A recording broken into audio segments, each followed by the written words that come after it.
If you love chilling mysteries, unsolved cases, and a touch of mom-style humor, Moms and Mysteries is the podcast you've been searching for. Hey guys, I'm Mandy. And I'm Melissa. Join us every Tuesday for Moms and Mysteries, your gateway to gripping, well-researched true crime stories. Each week, we deep dive into a variety of mind-boggling cases as we shed light on everything from heists to whodunits. We're your go-to podcast for mysteries with a motherly touch. Subscribe now to Moms and Mysteries wherever you get your podcast. Criminology is a true crime podcast that may contain discussion about violent or disturbing topics. Listener discretion is advised.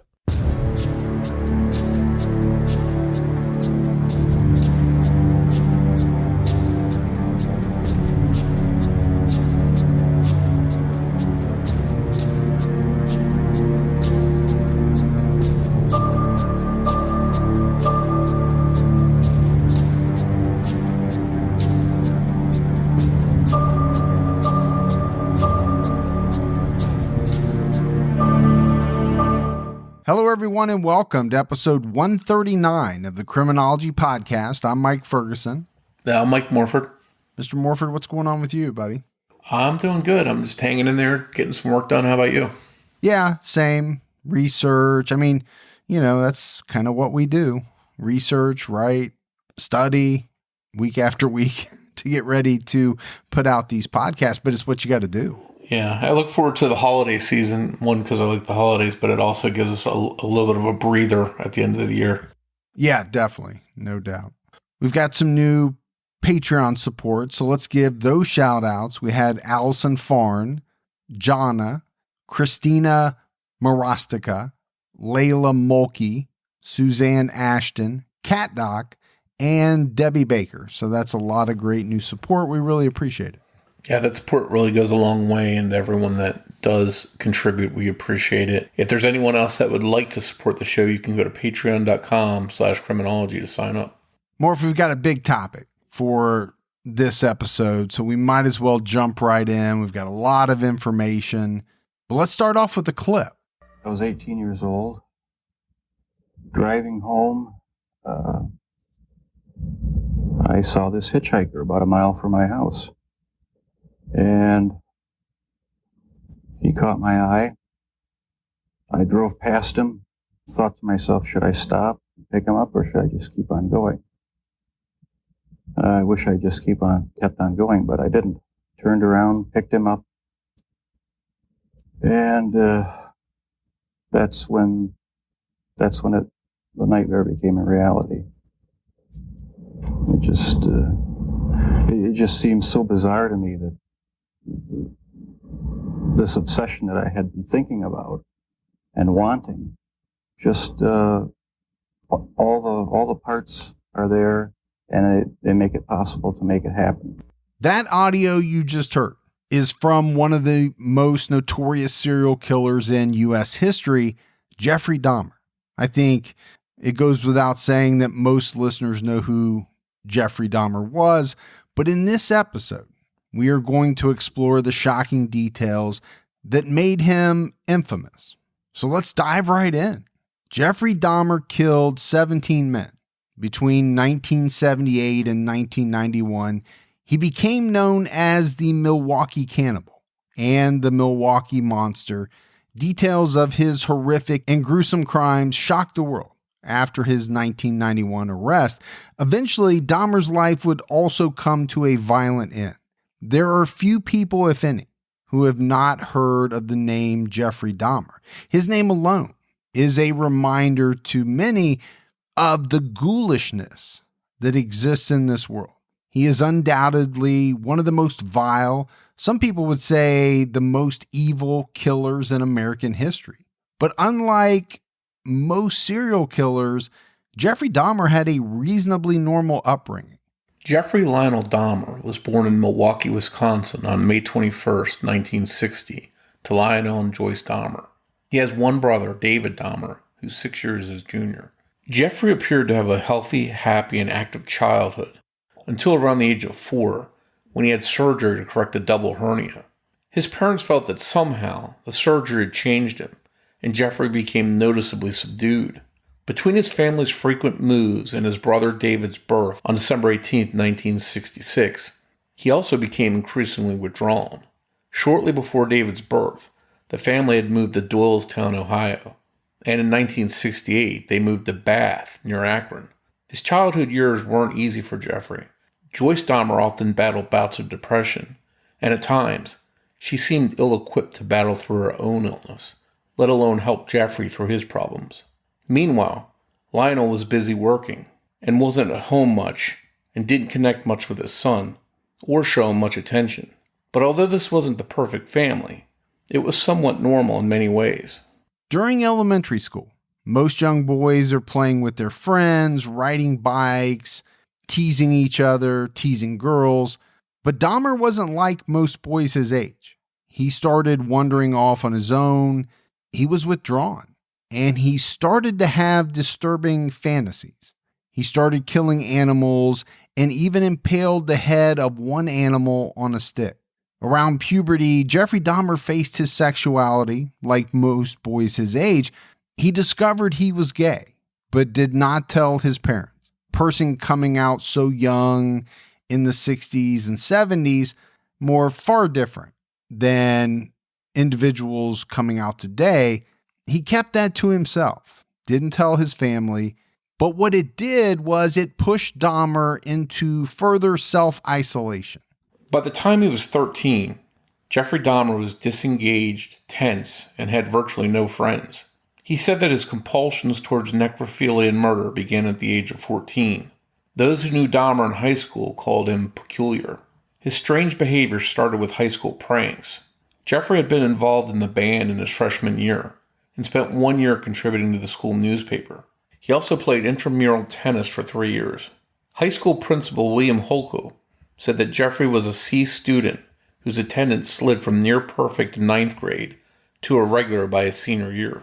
Jeffrey Dahmer graduated from Reavers High School in Richfield, Ohio in May of 1978. His parents, who had held their crumbling relationship together for a long time, finally concluded that their marriage was over. Both Lionel and Joyce moved out of the family home to live with relatives. Dahmer, who had just turned 18, remained in the house by himself. He became even more isolated after the last bit of normalcy and family life faded away. Lionel and Joyce Dahmer's divorce was finalized in July of 1978, and at some point after that, Joyce moved to Fresno, California. Dahmer enrolled in Ohio State University, but dropped out after a quarter term. Lionel insisted that Dahmer join the Army, so in January 1979, he enlisted as a medical specialist at Fort Sam Houston. 6 months later, he was deployed to Baumholder, West Germany, where he served as a combat medic. But Jeffrey Dahmer's heavy drinking led to the Army discharging him in March 1981. German authorities later investigated possible connections between Dahmer and murders that occurred in the area during that time. 5 women were mutilated and murdered between 1979 and 1981. But it seems that Dahmer never killed anyone while he was serving in the Army, and his victims were all male. But that doesn't mean that Dahmer didn't attack while he was there. In 2010, Preston Davis came forward in an interview saying Jeffrey Dahmer had drugged and raped him in an armored personnel vehicle while they were stationed in Germany. Davis left Germany, and his replacement was 17-year-old Billy Joe Capshaw. Capshaw said Dahmer attacked him the very first night he arrived at the base in a room that the two shared. Capshaw managed to escape by jumping from the 3rd floor window. Capshaw estimated that Dahmer raped him 8 to 10 times. He recalled that Jeffrey had tied him to the bunk with motor pool rope, stripped him of his clothing, and either beat him before he raped him or beat him after. He reported the attack to Army officials and was taken to the dispensary to be tested with a rape kit to determine if he was being truthful. But apparently the physicians, they didn't do anything, and Capshaw was sent back to his room. He found out a decade later that the rape kit and results had been discarded. Capshaw remained in Germany for about 17 months, and throughout that time, he was raped and tortured by Jeffrey Dahmer. And Morf, this type of thing is something that comes up in the research of a lot of the cases that we do. Most often I see it where the victim is a woman. She goes to the authorities and either they don't believe her, they dismiss her. This time it's a man. We're in the Army, but the same thing happens, right? He does what he's supposed to do. He reports it to the correct people, and it's as though it gets completely dismissed. They don't look into it. They don't do anything about it. Nothing. And I think for me, it really ticks me off every time I see this. Now, granted, normally these cases are older that we're talking about, going back to the 60s, 70s, and 80s, but it really gets to me that you have victims who are willing and muster up the courage to tell the proper people what is happening to them. And they essentially get nothing. They get no support whatsoever. Yeah, you would think that something like the military is going to protect their soldiers and investigate this kind of claim, and to see that not happen, whether it was a male or a female, in this case a male, is pretty troubling. And also, I don't know if it had something to do with this is the time of don't ask, don't tell, the stance they had in the military for that. I don't know if they sort of didn't want to get involved because it ventured down that territory and they just dismissed it altogether. But either way, it's really unfortunate. Yeah, I'm not sure if it had anything to do with that or not, but we already said it. Dahmer was discharged from the Army for drinking too much. So we know that they have rules. I mean, it's kind of what they base the whole thing on, right? Rules and regulations and this and that. But when it comes to something like this, it's like, we're closing our eyes to it. We don't want to get involved. I don't understand it. And it also leads you to wonder, had they taken this more serious and investigated and punished him, maybe that would have spared a lot of people their lives in the future. Well, I think we see that in a number of cases. Things go unreported. People aren't charged. They're not convicted. And then, therefore, they don't have something that they should have following them around. So, when authorities are looking into who might be committing certain crimes, they might not hit the radar because they don't have in their file what they should have, I guess is what I'm trying to say. After Jeffrey Dahmer returned from Germany to the States, he settled back in Bath, Ohio, and he lived with Lionel. Jeffrey did move to Miami, Florida for a few months, but he quickly returned to Bath. At this time, Dahmer was drinking heavily. During the 1980s, he wandered from job to job, holding down such positions as a phlebotomist at the Milwaukee Blood Plasma Center and as a mixer at the Milwaukee Ambrosia Chocolate Factory. He was arrested for being drunk and disorderly in Bath in late 1981. During that arrest, it took 4 police officers to hold him down. The arrest forced Lionel Dahmer to send his son to live with his grandmother, Catherine Dahmer, in West Allis, Wisconsin. When Jeffrey first moved there, he abided by his grandmother's rules, helped her keep her house clean, ran errands, and accompanied her to church. But soon, they began to clash, and more trouble was on the horizon. The summer after Jeffrey moved in with his grandmother, he was arrested for indecent exposure. In 1986, Dahmer was arrested once again after 2 boys accused him of masturbating in front of them. He received 1 year of probation. And again, Morf, this is kind of piggybacking on what we just talked about, right? Maybe, just maybe, if any of these warning signs of trouble within Jeffrey Dahmer had been recognized, if they had been dealt with, it's possible that the carnage he would later cause could have been avoided. But it definitely couldn't have stopped them all, because what no one knew was that Dahmer had already committed his first murder by the time of these arrests. Jeffrey Dahmer's first killing occurred in June 1978 when he picked up a hitchhiker named Stephen Hicks and drove him to his parents' house in Bath. There, he got Stephen drunk, and when Stephen tried to leave, Dahmer struck him in the head with a barbell and then strangled him. He dismembered the corpse, packed the body parts in plastic bags, and buried them behind the home. Later on, he exhumed the remains, crushed the bones with a sledgehammer, and scattered them across a wooded ravine behind the house. Authorities do not believe he committed any other murders in Ohio. On November 21st, 1987, Jeffrey Dahmer met 24-year-old Stephen Tuomi at a Milwaukee bar. He persuaded the young man to get a room at the Ambassador Hotel after Stephen refused to go to Dahmer's residence. Jeffrey Dahmer later said that he had no intention of killing him. He had planned simply to drug and rape him as the man lay unconscious. Dahmer claimed that he awoke the next morning to find Stephen lying beneath him on the bed with his chest crushed in and black and blue with bruises.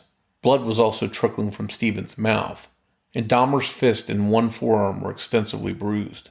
Jeffrey Dahmer said he had no recollection of the murder. In a panic, he purchased a large suitcase and moved Stephen's body to his grandmother's basement. Then he dismembered the corpse and masturbated on it. On January 16, 1988, Dahmer lured 14-year-old Jamie Doxtator to his grandmother's house. He drugged Jamie and then strangled him. Dahmer removed the flesh from the boy's bones with acid and pulverized the remains. He then scattered the remains in the same location as Stephen Tuomi's. Dahmer's next victim was 23-year-old Richard Guerrero, who he met outside of a gay bar. He lured Richard to his grandmother's home with the promise of money for sex. Once at the house, Dahmer laced Richard's drink with sleeping pills and strangled him with a leather strap. Afterward, he performed oral sex on the corpse before dismembering it and pulverizing the remains. In September 1988, Jeffrey Dahmer was charged with drugging and molesting a 13-year-old boy who he lured to his grandmother's house with the promise of $50 for some nude photographs. He served the boy coffee laced with lorazepam, a powerful anti-anxiety drug that can knock someone out with a high enough dose, as he awaited sentencing for his sexual assault case. Dahmer committed another murder at his grandmother's home on March 25, 1989. He lured 26-year-old Anthony Lee Sears to the house and then drugged, strangled, sodomized, and photographed Anthony. After Dahmer killed Anthony, he dismembered his corpse. He cut off his head and genitals to keep as trophies. Dahmer's trial on the sexual assault took place in May 1989. He pleaded guilty and claimed that the boy had appeared much older. In court, he showed regret for his crime and argued eloquently in his defense. Dahmer told the judge he had seen the error of his ways and that his arrest was a turning point in his life. His defense attorney also expressed to the judge that what Dahmer needed was treatment, not incarceration, and the judge agreed. Dahmer received a 1-year sentence on day release, which allowed him to work during the day and return to prison at night. He also received 5 years probation. So, again, something else that really ticks me off. I mean, we are talking about drugging and sexually molesting a 13-year-old boy, and you're going to get what is essentially kind of like house arrest and still be allowed out during the day to go work? I don't get it, man. Yeah, I wouldn't want this guy walking around in my neighborhood knowing what he did to that boy. On May 14th, 1990, Dahmer moved out of his grandmother's home and into a cheap one-bedroom apartment at 925 North 25th Street. It's here, in apartment 213, at the Oxford apartment complex, where Jeffrey Dahmer would commit 13 more murders before he was ultimately taken down. And just 6 days after he moved in, Dahmer lured a 33-year-old sex worker named Raymond Lamont Smith, also known as Ricky Beeks, to his new apartment with the promise of $50 for sex. Dahmer strangled Raymond and then performed oral sex on the corpse. He dismembered the body and removed the head. And for whatever morbid reason, Dahmer painted this man's skull gray and placed it in his refrigerator.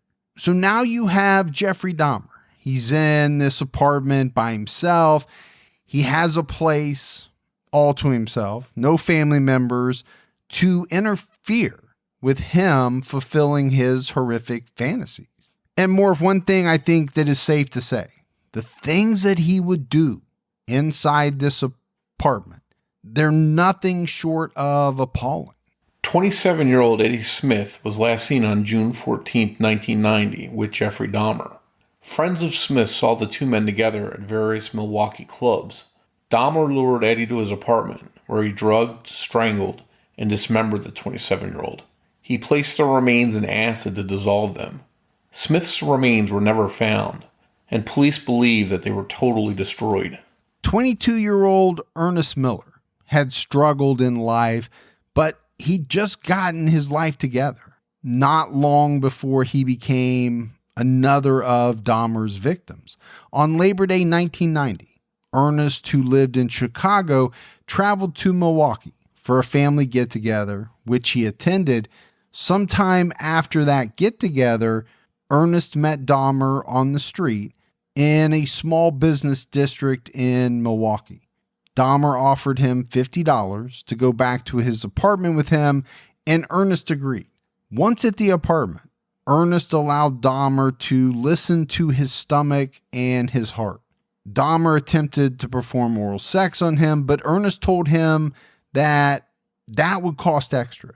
So Dahmer slipped Ernest a couple of sleeping pills and a drink, and then slit his throat. And this was something Dahmer had done before. Now, typically, he used more than 2 tablets when he slipped them into one of his victims' drinks, but this time he only had 2 pills. So this smaller dose did not entirely knock Ernest out. And that's why Dahmer cut his throat. He was afraid that Ernest was going to fight back. The man bled to death within minutes.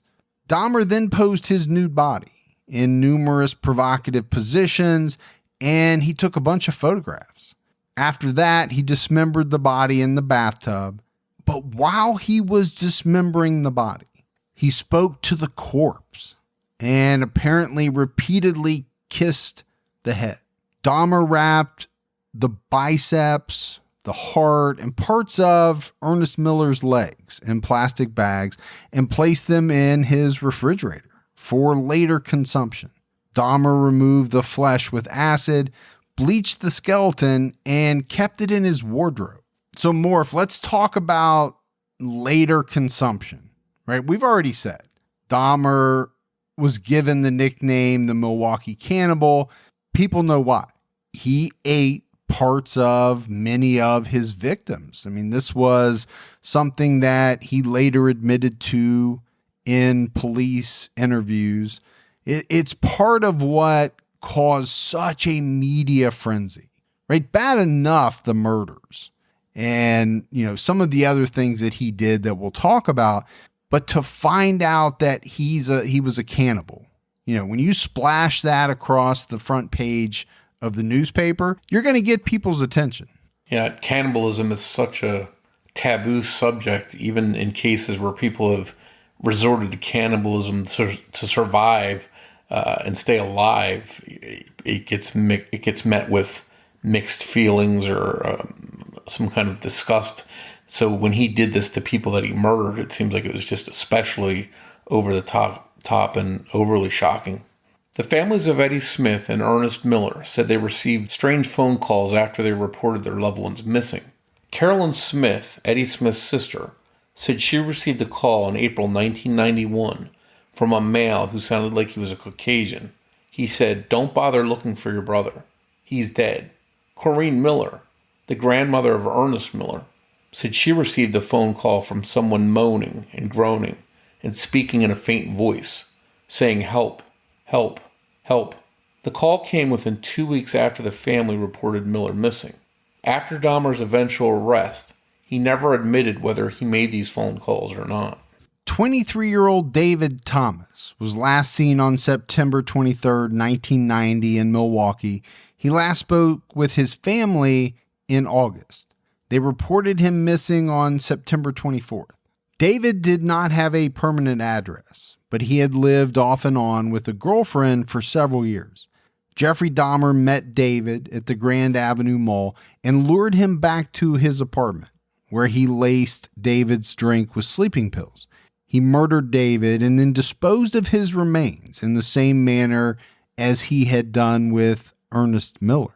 Dahmer took several photographs of David in his drugged state and later said that he was not attracted to him, but was afraid to allow him to wake up for fear that David would be angry for drugging him. So Dahmer strangled and dismembered him, but he didn't keep any of the body parts. David's remains were never found. He left behind a 3-year-old daughter. Several months later, Jeffrey Dahmer met 17-year-old Curtis Straughter and lured him to his apartment with the promise of money for nude photos, but with the added incentive of sex. Dahmer drugged Curtis, then strangled him with a leather strap. After he dismembered his victim, Dahmer crushed the bones, but retained the skull. He disposed of the bones in the garbage. Dahmer took pictures of the dismemberment process. Dahmer had a nearly 2-month break between murders. The next one occurred on April 7th, 1991. And this is when Dahmer took his killings to an entirely different level. He lured his victim, 19-year-old Errol Lindsay, with the usual offer of money to pose for nude photographs. Once Errol was inside apartment 213, Jeffrey Dahmer drugged him, but instead of strangling him right away, he did something completely different. Dahmer drilled a hole in Errol's skull and poured muriatic acid inside it. He did this with the hopes of putting Errol in a state that would make him permanently submissive and unresponsive, almost zombie-like. He wanted to keep Errol as a sex slave. But incredibly, Lindsay woke up complaining of a headache, and he asked Dahmer for the time. And this shocked Jeffrey Dahmer. And I think he was frightened, and he immediately strangled the man and dismembered his body. But Dahmer kept his head. He attempted to keep some of his skin, but said that he later had to dispose of it because it became too brittle. 31-year-old Anthony Hughes was deaf and mute, and he had just started a job in a Madison condom plant. He was described as a party person who loved to dance. He had known Jeffrey Dahmer since October 1989, when they met at a party in Milwaukee. On the night of May 24, 1991, Tony was last seen at Club 219, a Milwaukee gay bar.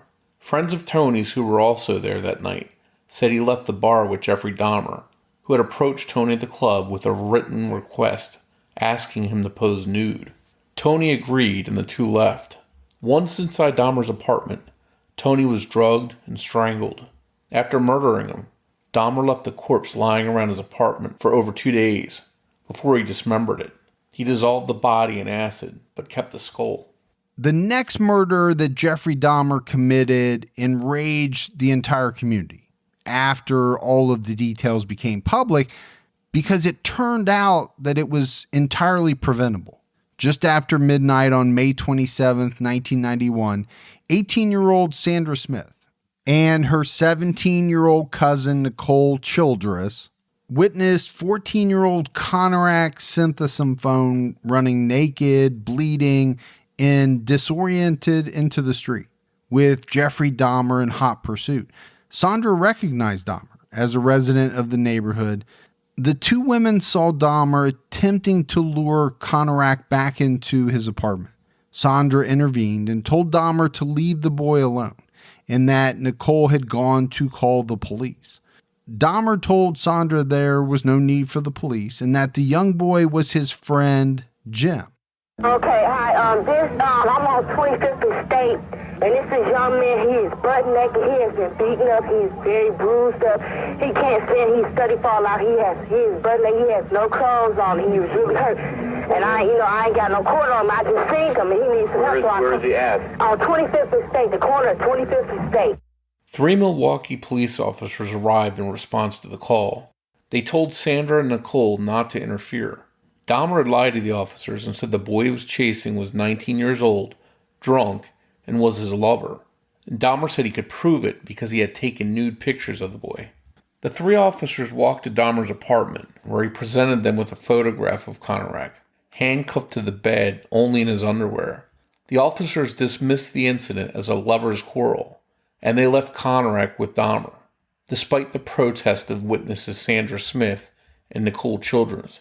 Sadly, as soon as the officers left, Dahmer strangled and dismembered this boy and stored his remains in acid. Before Konarak had attempted to escape Dahmer's clutches, Dahmer had drugged him and drilled a hole in his head. He then poured muriatic acid inside the hole, basically the same procedure he had performed on Errol Lindsay, and this is why the boy appeared dazed and bleeding as he ran from Dahmer out into the street. The 3 officers who left Konarak with Dahmer denied any wrongdoing and stated they were not racist or homophobic, as many in the community accused them of being. Once all of these details came out, the officers were suspended in late July 1991 after Dahmer's arrest for failing to write a formal report on the encounter or to run Dahmer's name through the police computer, which would have revealed the prior child molestation conviction. And Morf, this is one of the things in this case that, I have failed to understand for years. The police got to look at this 14-year-old kid. Could they not tell that he had a hole drilled into his head? I don't understand what type of investigation they did other than looking at a picture of him handcuffed to the bed and saying, oh, yep, you guys must be lovers. This is a lover's quarrel. We're out. Yeah, it's really disturbing that they wouldn't take the time to look at his injuries a little bit closer.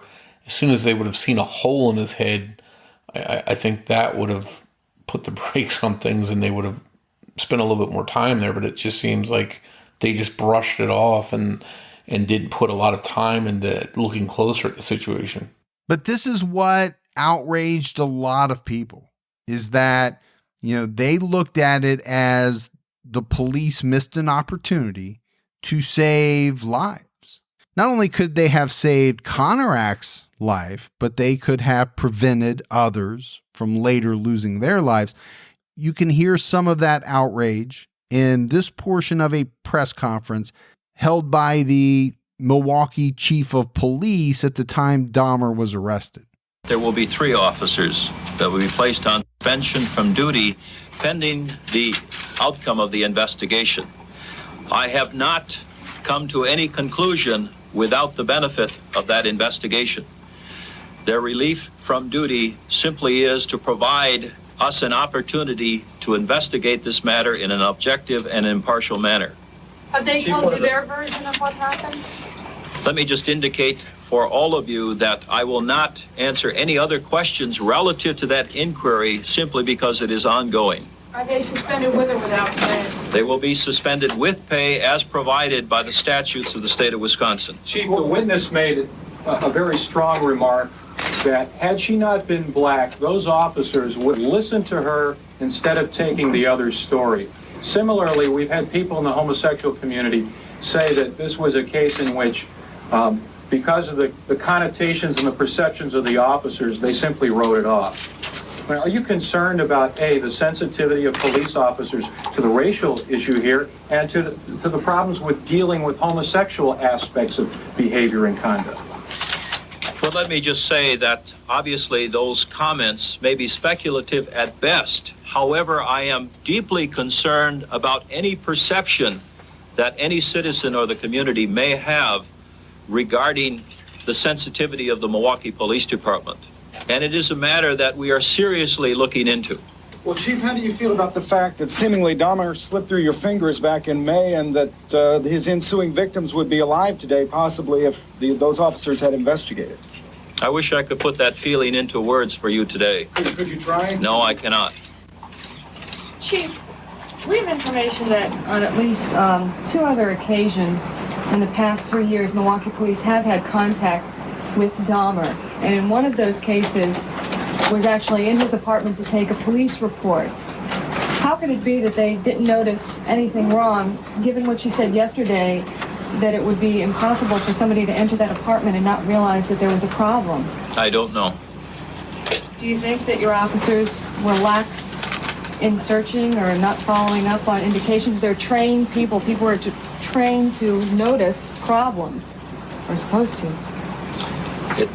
I cannot answer that. Chief, can you take a more general question? What role can a police department play in preventing murders, particularly this kind of murder?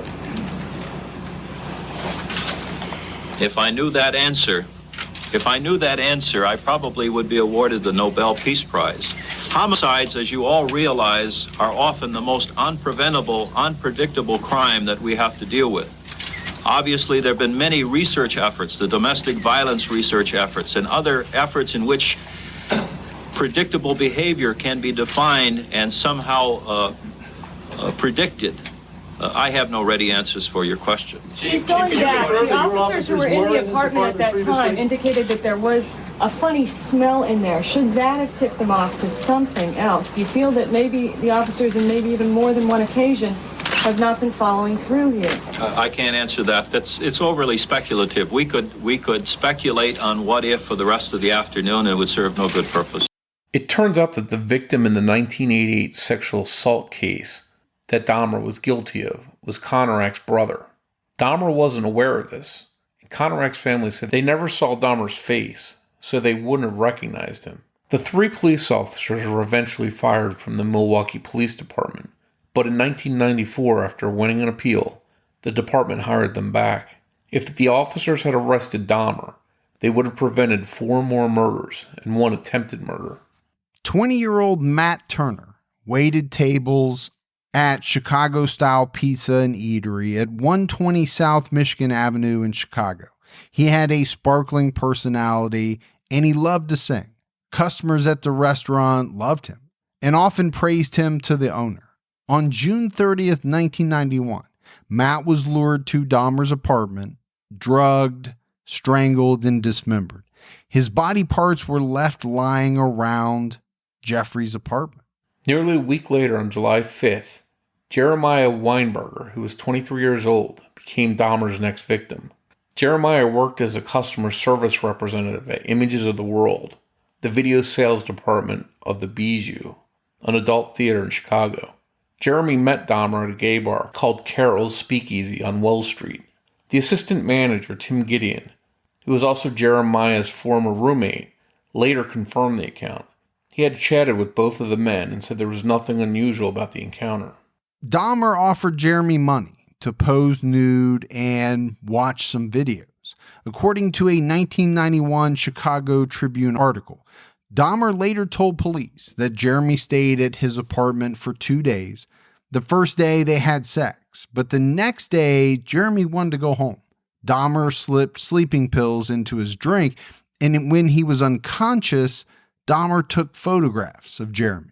Then he drilled a hole into his head, but this time, instead of pouring muriatic acid inside, Dahmer twice injected boiling water into Jeremy's head, which sent him into a coma.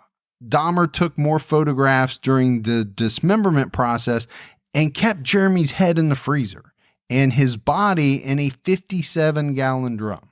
Of all Jeffrey Dahmer's victims, Oliver Lacey is probably the one who didn't fit Dahmer's typical victim profile. According to Oliver's family, he was heterosexual and never attended gay bars. Oliver was a track star in high school and ran the 100-meter dash in under 11 seconds several times during his senior year. He placed 4th in the 100-meter dash in the Illinois State High School Finals in 1987. Oliver, who was 23 years old, moved to Milwaukee from Chicago to be with his fiancée, Rose Colon, who was also 23. and their 2-year-old child, Emmanuel. Rose and the child lived with Oliver's aunt and mother, Catherine Cologne, in her duplex on Milwaukee's west side when Oliver moved in. Oliver was a handsome young man whose family believed he should have been a model. Later, they were confused about how a cold-blooded killer was able to lure Oliver away, because he wasn't the type so easily influenced by another person. Oliver was last seen on July 15, 1991, at the Grand Avenue Mall in downtown Milwaukee. He had gone to the mall with a friend. Around 6 p.m., Dahmer approached him and invited him to his apartment to do some modeling. Once there, the men removed their clothes and gave each other body rubs. Dahmer then gave Oliver a drink laced with sleeping pills. When Oliver passed out, Dahmer strangled him and then had anal sex with his corpse. He dismembered the body, placed the head in the bottom of the refrigerator in a box, and kept Oliver's heart in the freezer to eat later on. 25-year-old Joseph Bradehoft was originally from Greenville, Illinois, a small town roughly 50 miles east of St. Louis. He had moved to Milwaukee in 1989. On July 19, 1991, Dahmer offered him money to pose nude, then drugged and strangled him. He dismembered the body but kept the head and torso in his apartment. The last victim of Jeffrey Dahmer was able to get away and was the person who helped take down the serial killer. On July 22nd, 1991, 32-year-old Tracy Edwards was lured to Jeffrey Dahmer's apartment and given a laced cocktail to drink. Dahmer tried making sexual advances towards Tracy. As Tracy started to struggle, Dahmer slipped handcuffs onto his right arm. But as Dahmer went for a knife, Tracy ran for the door.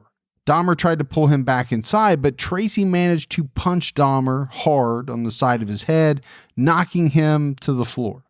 At 11 p.m., Tracy escaped and ran outside into the street, where he flagged down a police car at the corner of North 25th Street. 2 Milwaukee police officers got out of the vehicle, and Tracy told them that a, quote, weird dude had placed the handcuffs on him and asked him if they could remove them. But the officers' handcuff keys didn't fit, so Tracy agreed to accompany them to apartment 213 so that the officers could get to the bottom of what was going on. Once the officers got there, Dahmer admitted to them that he had put the handcuffs on Tracy Edwards, but offered no reason for doing it. Then Tracy told the cops that Dahmer had also threatened him with a large knife in the bedroom. Dahmer remained silent, but told the officers that the key to the handcuffs was in the bedside dresser. As one of the officers entered the bedroom, Dahmer attempted to pass by him to retrieve the key himself, but the officer told Dahmer to back off. One of the officers noticed Polaroid photographs of dismembered bodies lying around, and immediately, the officers subdued Jeffrey Dahmer. They called for backup because they knew that the apartment they were standing in was going to require some help to search. Searches of apartment 213 revealed 1 head in a box on the bottom shelf in the refrigerator, 2 heads in garbage bags in the freezer, and a filing cabinet containing 3 skulls. They found some jars that contained genitalia and an extensive gallery of ghastly Polaroid pictures of Dahmer's victims in different stages of undress and dismemberment. The apartment had a strong and unpleasant odor. Investigators pulled boxes and barrels of evidence and remains from the apartment, wearing hazmat-type suits to do it. Medical examiner Jeffrey Jensen was called in to assist and found prescriptions for lorazepam and chloroform in the apartment, which Dahmer used to knock out his victims. Police removed bottles of chloroform, formaldehyde, and ethyl alcohol along with electric tools. Authorities found hands and bones in computer boxes and 2 torsos in a 57-gallon plastic drum. According to Jensen's report, there was no food in the apartment, only condiments, but pots and pans were dirty and had congealed material on them. News of Dahmer's arrest and the gruesome details of what investigators found in his apartment gave new meaning to the phrase House of Horrors. The truth about what Dahmer had done came out, and Dahmer was called by many the Milwaukee Cannibal. Jeffrey Dahmer eventually confessed to killing 17 men in Ohio and Wisconsin, but was only tried for 15 murders.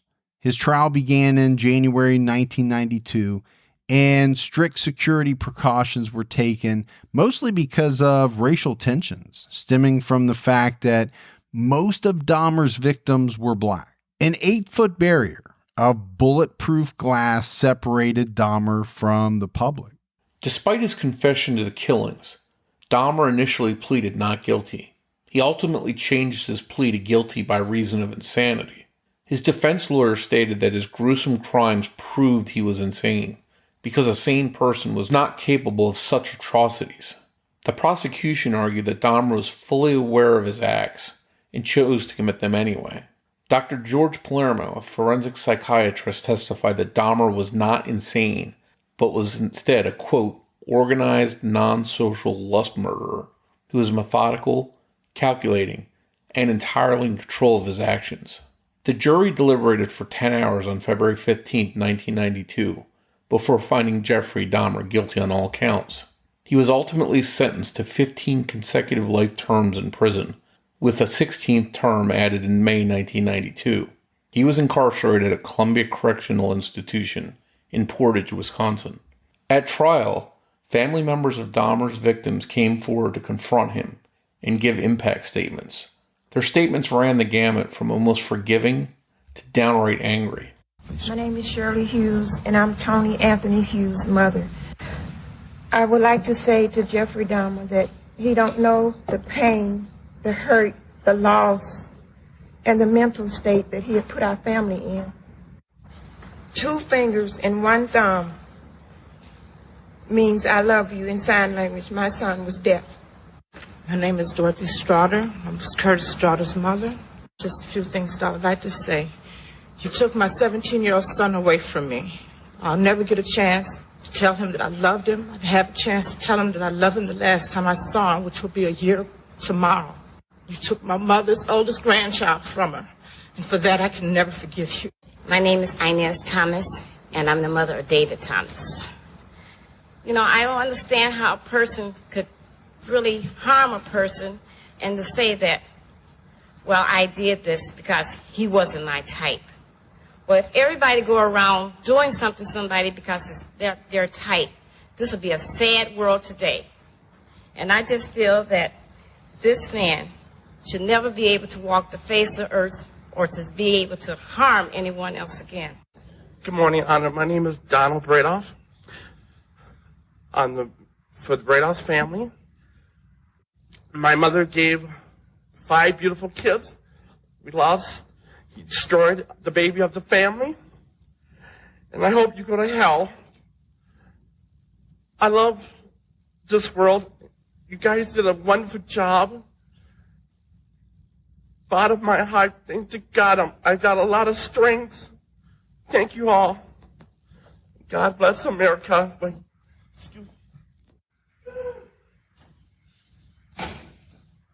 My name is Rita Isbell, and I'm the oldest sister of Errol Lindsay.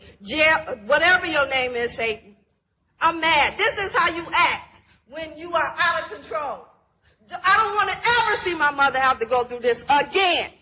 Never, Jeffrey. Jeffrey, I hate you, motherfucker. I hate you. This is out of control. Don't fuck with me, Jeffrey. I'll kill you. God damn it. Look at me, motherfucker. I can kill you. What's your name, fast? After his arrest, Hollywood, Florida authorities looked into Dahmer as a possible suspect in the 1981 murder of 6-year-old Adam Walsh, whose father, John Walsh, later became a victims' rights advocate and host of America's Most Wanted. It was John who had urged police to investigate Dahmer. Dahmer had lived about 20 miles away in the Miami area at the time of Adam's murder, but denied killing the little boy. In 2008, Florida investigators announced serial killer Otis Toole as Adam's killer and said that Toole confessed in 1983 to killing Adam Walsh and 100 other people. but Toole gave contradictory statements regarding Adam's murder, and he usually committed crimes with his partner, Henry Lucas. Officially, the Florida authorities had no evidence, including DNA, to prove Toole had killed Adam. And I think, Morf, anytime you talk about Ottis Toole, Henry Lee Lucas, and their confessions, you really have to take a hard look at them, because they've confessed, especially Lucas, they've confessed to a lot of different things. Many of those things have been proven to not be possible.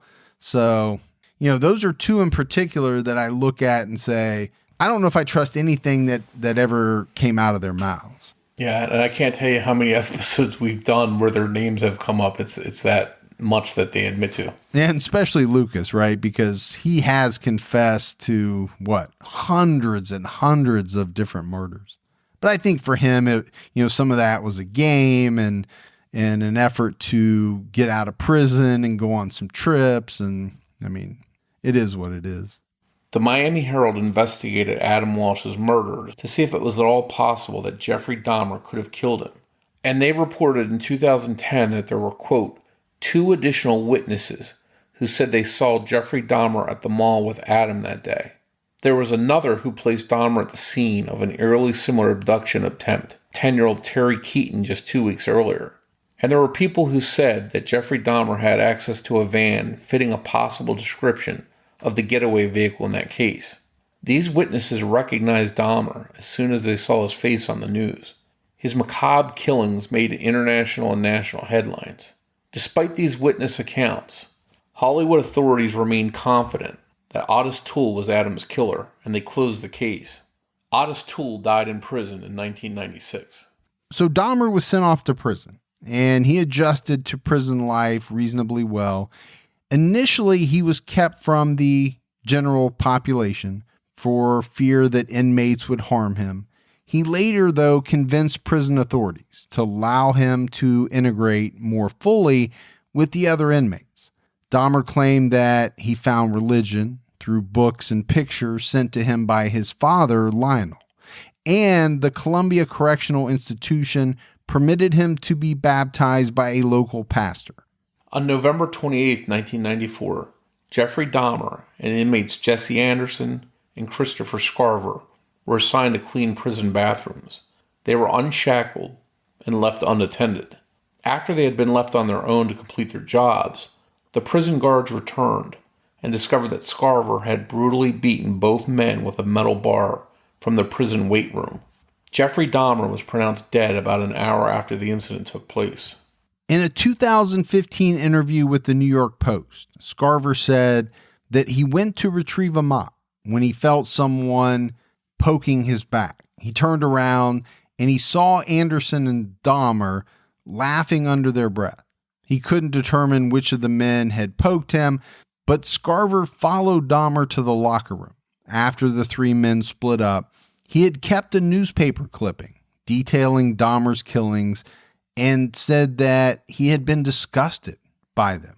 He asked Jeffrey if he had done these atrocious things described in the story. Cornered, Dahmer tried to escape, but Scarver grabbed the metal bar and struck him with it, crushing Dahmer's skull. Scarver then found Jesse Anderson and did the same thing to him. Scarver pleaded insanity, but later changed it to no contest in exchange for a transfer to federal prison. He was sentenced to 2 life terms in addition to the one he was already serving. He's currently incarcerated at Centennial Correctional Facility in Cannon City, Colorado. So, Morf, here's one thing that I think about. You're serving a life sentence already. I don't know if this guy had any eligibility for parole or not, but let's say he didn't. He got 2 more life sentences. Okay, he got sent to federal prison, but what did he really get? I mean, he was probably already going to serve the rest of his life in prison anyway. I don't know. I just kind of think about that as like, what's the deterrent for some of these individuals with a life sentence not to do something bad? To me, there really isn't one unless they have some eligibility for parole.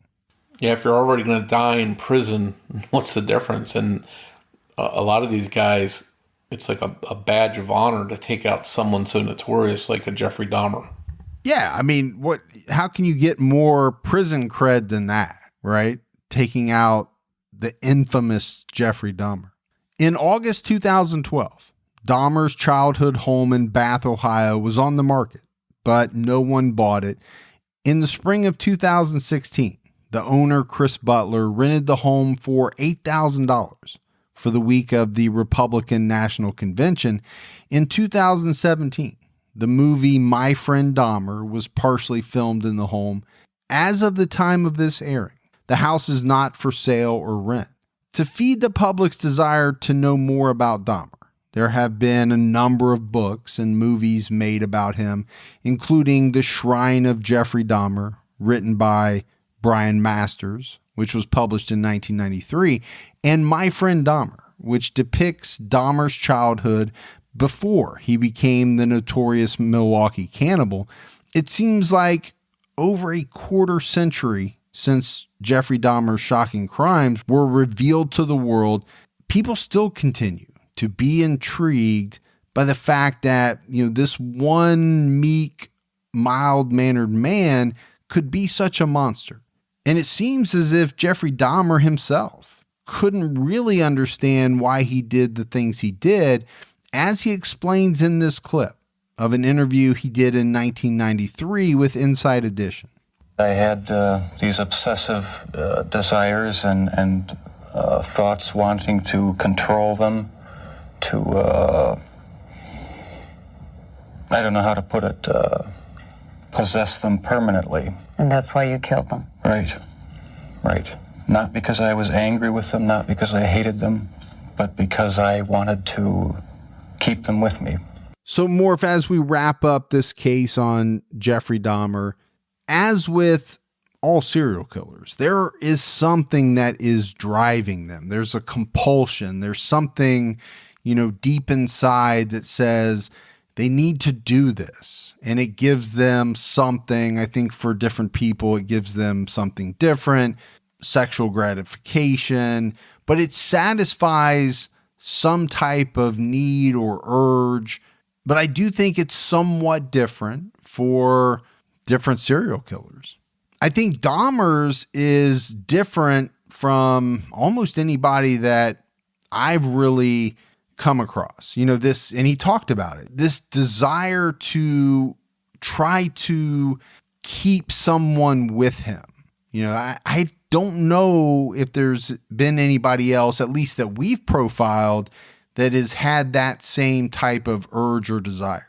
Yeah, I go back to his childhood. Again, he had a pretty normal upbringing. Obviously, his parents' marriage failed, but there was no evidence that they abused him or did anything shocking. He didn't experience anything tragic when he was young. So all these things that we sometimes see in other cases of these kind of killers, there's something there, something to say, aha, maybe that had something to do with it. But we don't really see that here, and it makes you wonder, where did this desire come from? What caused it? It seems like he knew that he had it, but I don't think he could ever explain where it came from or why it was there. It was just there. And maybe other people have things like that and they never act out on them. But obviously he did in very horrific ways. This guy was a monster, and it's the reason why he's such an infamous serial killer. Thanks goes out to Debbie Buck at TrueCrimeDiva.com for writing and research assistance in this episode. If you haven't done so yet, take a minute. Go out, give us a 5-star rating. You can leave a review if you want, but keep telling your friends. You have friends that are into true crime. If they're not currently listening to Criminology, set them up. Tell them about it. Put it on their phone. Get them into it. And if you're the type of person that's on social media, we'd love to hear from you. You can find us on Twitter with the handle @CriminologyPod. You can also find us on Facebook by searching for Criminology Podcast, or by joining our Facebook discussion group, Criminology Podcast Discussion and Fans.